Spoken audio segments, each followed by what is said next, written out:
I was balancing a cake the way you cradle an old book. Careful, reverent, 2 hands because one never feels like enough. The backyard looked like a catalog spread. Edison bulbs zigzagging above the patio, a new sound system humming bass under the laughter, grill smoke rising like a banner that said, "We are young and this is ours." It wasn't, of course. It was mine. My yard, my mortgage, my memories pressed into those fence posts. The cake was a chocolate mousse with a glossy sheen I'd learned from a cooking show. 28 candles waited in the drawer in the kitchen, and in the crook of my arm sat a small wrapped box, a pocket watch that had traveled father to father for 3 generations. My father had given it to me when I turned 28, back when a man my age would have been married with a child and a down payment and a plan. Back when my own son, Matthew, still fit on my lap and believed I could fix anything with a screwdriver, a band-aid, or a story. I stopped at the sliding door when Ryan's voice carried over the music. "Your dad really went all in tonight." Matthew answered without a blink, as if he hadn't noticed that my shadow stood on the other side of the glass. "He's making up for a lifetime of micromanaging, honestly. The best gift he could give me is to disappear from my life for good." The words reached through the pain and squeezed. I didn't drop the cake. That would have made a scene. I just stopped. Engines shut down when you pull the fuel line. I stood there holding a sugar sculpture like a replacement heart and listened to my son train a crowd to laugh at the man who funded their night. Tyler chuckled. "Say it with your chest, bro." Chloe didn't even look up. The glow of her phone painted her cheekbones. "He acts like a landlord and calls it love." I rested the cake on a small side table next to the door and breathed through the cramp that formed under my ribs. 28 years of piano recitals and lemonade stands and college applications and late-night drives to rescue a punctured tire, reduced to a punchline that landed easy. When I did step out, the music hid me. I could have been a waiter. I could have been a ghost. "Matthew," I said, calm as a level bubble. "Can we talk a second?" He didn't lower his beer. "Whatever you heard, it's true. You're always in my way. Everyone knows it." People turned, not because they cared, but because spectacle beats sports highlights 9 times out of 10. If you're lucky, being a parent gives you calluses on the parts that break. If you aren't, the first crack is the loudest. "How can you say that?" I asked. "After everything I've—" "No one asked you," he said, shrugging. "You chose all that. Doesn't mean I owe you anything." It landed with the dull thud of a body hitting water. No splash, no drama, just gone. I nodded once and walked back inside. The lights looked too bright. The house felt overexposed, like someone had turned the dial to truth. He wanted me gone? Fine. I knew how to disappear. There's a difference between generosity and subsidy. You learn that around 50, if not earlier. By 62, you can draw it for people on a napkin. When Matthew's mother died, he was 12, and I poured myself into the project of keeping our ship afloat. I became a civil engineer at home. Load calculations, redundancies, fail-safes. I kept the roof sound, the pantry full, the schedule predictable. Grief hates chaos almost as much as it hates silence. I gave us neither. The boy who once built elaborate forts out of couch cushions learned how to build expectations instead. When the braces bill came, I paid it. When a summer camp wanted an application fee, I paid it. When he discovered guitars and absolutely needed the good amp, I paid it. We tell ourselves it's love. Sometimes it is. Sometimes it's fear that, if we stop, the whole structure collapses and we lose what we're trying to save. A man can't out-engineer the human heart, but I tried. Small signs came like hairline cracks in a foundation. The thanks that never arrived. The text messages that pinged not with questions, but with needs. The way he spoke to waiters. Then a larger one. The used Honda I bought after his old car wheezed its last breath. He called it embarrassing. And Christmas? God help me, Christmas. When I sat at the head of my own table while he performed a tight 5 about how I monitored his every move, his friends nodding like a chorus line of bobbleheads. I poured wine and told myself Grace had a long fuse. I could list the numbers, I did later, but the arithmetic wasn't the point. The point was the slow erosion of regard. Ask any person over 50 what they fear most, and once you get past illness and loss, you'll hear it, becoming invisible in your own life. Tonight, he had given it a name. Upstairs, I shut the bedroom door and turned the lock. That click was louder than the laughter outside. I stood in the soft dark and let my eyes adjust. You don't see your house at night until you're alone in it. Your real house, not the daylight version. Corners you never notice become friendlier. Objects keep their place like soldiers waiting for orders. My boots made a small hollow sound on the hardwood. Same note, same tempo, each step a tally. I sat on the edge of the bed and laid the pocket watch on the quilt. I thumbed the lid, watched the hands circle in their quiet old way. I could still hear my father. Remember, son, time is the only tool you can't put back in the box. I took out a yellow legal pad and wrote what I knew. Deed, in my name only. Paid in full. Utilities, my accounts. Insurance, my policy. Groceries, my wallet. Pattern, dependence disguised as intimacy. Then I wrote what I wanted. Space, for me, for once. Dignity, reclaimed. A lesson, not vindictive, but unskippable. Engineers break problems down, variables, constraints, outcomes. Emotion can fog the math if you let it. I could feel an old machine warming up, one that had built bridges and schedules and retirement plans. The blueprint unfolded in my head with tidy lines and firm margins. I didn't plan to scream or smash plates or make speeches about ingratitude. The opposite. I would remove my presence the way a support beam is removed after a span is cured. Quietly, completely, permanently. But first, the party had to end. I went back downstairs with the steady legs you fake until they are real. I picked up the wireless microphone next to the mixer and turned the volume down to 0, then up just enough to cut through the bass line. When I spoke, the air changed temperature. The party is over. I'm asking everyone to leave my property now. Conversations fell like dominoes. A few laughs kept going longer than they should have, as if denial could retune reality. Matthew settled into a smirk. Nobody's leaving. It's my birthday. I nodded. You have 5 minutes to leave or I'll call the police and ask them to remove you. This is my property, not yours. Dad, he said, louder now, pivoting to the crowd. He loves a scene. Everyone calmed down. Tyler rolled his shoulders like a small-town enforcer. Ryan picked up a tongs as if it were a gavel. Chloe finally set her phone down. Are you serious right now? Very, I said, and dialed. Officer Turner and Officer Chen arrived in the kind of calm that comes with a badge and a routine. They listened, asked for ID, looked at the deed. Their voices were neutral but carried the weight of rules that keep neighborhoods from eating themselves. Folks, Turner said, the homeowner has asked you to leave. If you remain after being told to depart, you may be subject to trespassing charges. Most people don't want to be the last one at a party that's become a courtroom. Guests started edging toward the gate, the way water finds the slope. 7 stayed in a small island around my son. You're really going to arrest me, Matthew said, half disbelief, half dare. Sir, Chen replied, we're asking you to comply with a lawful order and leave the premises. I live here. You reside here by permission, I said quietly. I'm withdrawing it. That did it. Pride is a bad lawyer. He set his shoulders and took 2 steps toward Turner. The cuffs clicked and the sound ran across the patio like a zipper closing on a bag you wish you didn't have to pack. They walked him out past the string lights and the cooler and the gift table he hadn't bothered to notice I'd set up. Ryan called after him, brave at a distance. Chloe watched with a pretty frown that said the photos would be dramatic. I signed a statement. The car lights painted the hedges red and blue. Then they were gone, taking the center of gravity with them. Silence came late but thorough. I stood alone in the yard that had been mine before it became a prop. I turned off the bulbs one by one. It felt like lowering a curtain. He got 14 days in county. I got 14 days of clarity. Day 1, I called Olivia Martinez.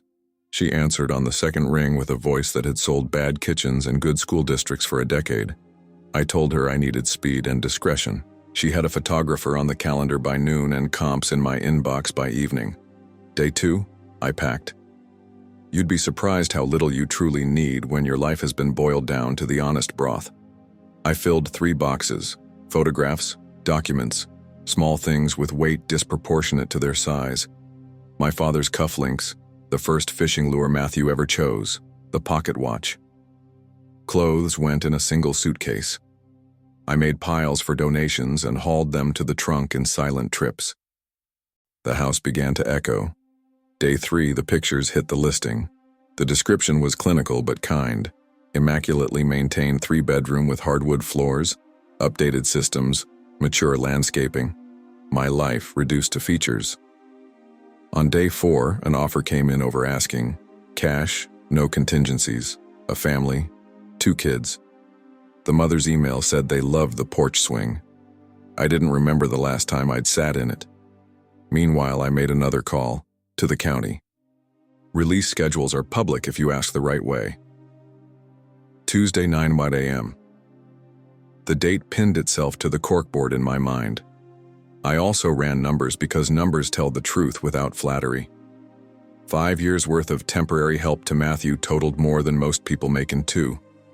Rent equivalent in our neighborhood, $2,800 a month. Utilities, $350. Food, $400. Add insurance, maintenance, incidentals. The ledger came to an ugly, honest sum. The money wasn't the wound, but it was the bruise that made it hard to forget where I'd been hit. On day 7, the buyers walked through with the wonder people saved for churches and homes they want. The boy tested the closet lights. The girl climbed onto the window seat and announced it perfect for reading. Their father taken by the workbench in the garage. Their mother's hand on the kitchen island said, "We will cook here." Their joy was not the enemy. Entitlement was. I found myself smiling in a way I hadn't in months. On day 10, we signed. Closing scheduled for Tuesday at 9:30 a.m. I have never seen a calendar align itself so neatly with a lesson. I moved into my neighbor's guest room, Patrick and Linda Owens, the kind of couple who bake extra on purpose because they know someone will need it. As long as you want, Patrick said, and meant it. I told him a version of the story that fit inside a coffee cup and left out the parts that would curdle. The house slept like a patient who knows morning is surgery. The last night in my room, I didn't sleep. 62 teaches you that anticipation wakes up earlier than the alarm. I sat in the window chair and watched the hours thin. The pocket watch ticked on the nightstand like a small animal caught and too tired to fight. When light came, it came soft, over the roofs and into the maple leaves out front. And for a moment, I wondered if this was what peace felt like. Calm that isn't an accident. At 8, I rolled my suitcase to Patrick's. He'd opened the door before I knocked. "Coffee," he said, and we watched my driveway like it was a stage waiting on its lead actor. At 9 on the dot, a police cruiser pulled into the jail lot somewhere across town, and a man I had raised for almost 3 decades stepped into air that didn't know his name. At 9:10, the buyer's moving truck turned the corner and backed toward my garage with careful beeping. At 9:25, the mother, Emily, stood in the doorway of what had been Matthew's room and made a small sound that was exactly happiness. At 9:30, we signed the final documents at a title office that smelled like toner and accomplished people. The pen had a satisfying weight, the notary stamped with the authority of a gavel. Olivia slid the keys into Emily's palm. Money moved with a speed that felt unreal on paper and very real on my banking app. I walked Emily to the door. "If a young man stops by a bit lost, would you give him this?" I handed her an envelope with Matthew's name written in an engineer's print that hadn't changed in 40 years. "Of course," she said, laying a hand over the note the way some people say grace. By 10, I was back at Patrick's spare bedroom window. It felt like trespass to watch, but this was the last lesson I would teach my son, and I needed to witness that the class had met. At 10:05, Matthew appeared at the far end of the street walking fast, that Zephyr jacket zipped to the throat, the same jeans he'd worn 2 Tuesdays prior. He carried a plastic bag of personal effects, a wallet, a phone, a belt with the metal buckle removed. His stride said he expected his old life to swing open on well-oiled hinges. He slowed at the driveway. The minivan. The chalk drawings on the sidewalk. The voices inside that were not mine. Confusion slid over his face like weather. He tried the front door. Emily opened it before his key failed. "Are you Matthew?" she asked. "Yes," he said, grateful and impatient. "I live here." "Not anymore," she said softly. "The previous owner left you something." He stared at the envelope like it was a test. He opened it on the porch. He read, then reread the way you do when your brain refuses delivery. "Matthew, you said you wanted me out of your life. Wish granted. The house is sold. I'm traveling indefinitely. You now have the independence you've always demanded. Dad." He stood very still, then sank to the step with a kind of slow collapse I had seen only once before, at 12 years old, the day we told him his mother wasn't coming home. He wasn't 12 now. He was a man with a phone and no charger, a name and no address. He looked down at the keys in his palm, then at the lock that no longer recognized the pattern of his life. He lifted the envelope, as if it had weight he could shift by tilting. "Where am I supposed to go?" he asked no one or God or Emily, who didn't answer because there are moments answerless by design. Behind her, her children moved boxes into a room lined with new possibility. Behind him, our street bent toward a city that wouldn't care. He stood. His jaw set and then wobbled. Fury flashed and was replaced by something older, softer, truer. He pressed his lips together like a man sealing a wound. He folded the letter carefully as if neatness could restore what negligence had undone. He turned without looking toward the window where a man who loved him watched. He walked up the block and out of view. I didn't feel triumph. Triumph dances on graves. I felt the clean, stern satisfaction of a boundary finally installed to code. I also felt something else, a tremor of grief not for what I had done, but for the story that had left me no good alternatives. Love that refuses limits becomes a tool for harm. I had learned that late, but not too late. Patrick came to stand beside me, hands in his pockets, the way good men do when the only gift left is presence. "You all right?" he asked. "I will be," I said, and believed it. The next morning, I loaded my suitcase into the trunk of a car I had maintained for road trips I never took.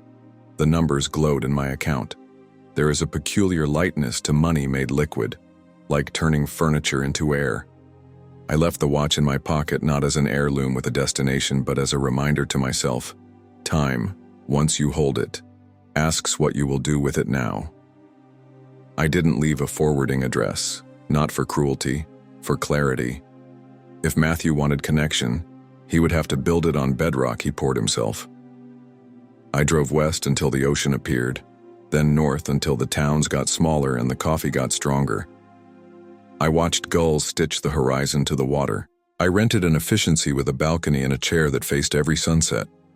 I signed up for a woodworking class in a community center that smelled like orange oil and new resolve. I learned people's names without telling them mine first. I walked at dawn, when the only conversations belonged to birds and waves and legs that could still carry me farther than I expected. Sometimes, late, I wondered where he slept that first week. Whether Chloe answered, whether Ryan had a couch. I did not call. Mercy is not always intervention. Sometimes it's restraint. On a Tuesday afternoon, my phone lit with an unfamiliar number. I let it ring out. A minute later, a message arrived in a voice that sounded younger than 28. "Dad, it's me. I got your letter. I get it. I won't ask you to undo it. I'm trying to figure things out. When you want to talk, I'll be here. Working. I got a job. It's not great yet, but it's mine." I sat with that for a long time, the way you sit with a piece of wood before you decide where to place the first cut. I didn't call back that day, or the next. Not from anger, from discipline. Some bridges are rebuilt only after both banks acknowledge the river. The watch ticked. The sun went down on a sea that forgives the shore 1,000 times a day. I picked up a pencil and sketched a small table I might make, something simple and honest with mortise and tenon joints that hold without nails. I imagined handing it to someone who needed a place to set their coffee and their keys in their life when they came home. People talk about starting over like it belongs to the young. They're wrong. Starting over is a skill you earn. You learn that not all rescues look like love. You learn the hard mercy of letting a grown child face the weather he insisted was his. You learn you are allowed a life after all the giving. Weeks later, I dialed the number that had left the message. When he answered, his voice carried the sound of a man who had waited for real work to begin. "Matthew," I said. "It's Dad." There was a quiet heartbeat where 28 years turned a page. "I'm listening." I didn't promise money. I didn't offer a spare room. I offered the one thing I should have offered first and fiercest, a conversation with no strings and firm edges. We talked about apartments he could afford, jobs with real ladders, budgets that hold through February. We made no plans to meet. We made one promise to call again next week. In engineering, that's called an iterative load test. In life, it's called trying again without rebuilding the same mistake. That night, I stood on the balcony and let the wind find the corners of my face. Somewhere far away, a young man counted out change at a gas station or learned a job you don't brag about on social media. Somewhere even farther, a woman I loved once was perhaps pleased to see me finally put the beam where it belonged. Time in my pocket kept the only beat that matters. If you're over 50 and reading this, you know, the hardest projects come without blueprints, but you also know the pleasure of a level surface, the music of a door that swings on quiet hinges, the dignity of a room you made with your own hands. That's where I live now. Not in a house, but in a decision. And for the first time in years, when I set something down, it stays where I put it. I hope you enjoyed today's story here on the Grey Revenge channel. If you did, then please like, share, and tell us your own story in the comments. And don't forget to subscribe to the channel. Help us grow as a storytelling community and be part of this with us. Can I count on you? Thank you so much.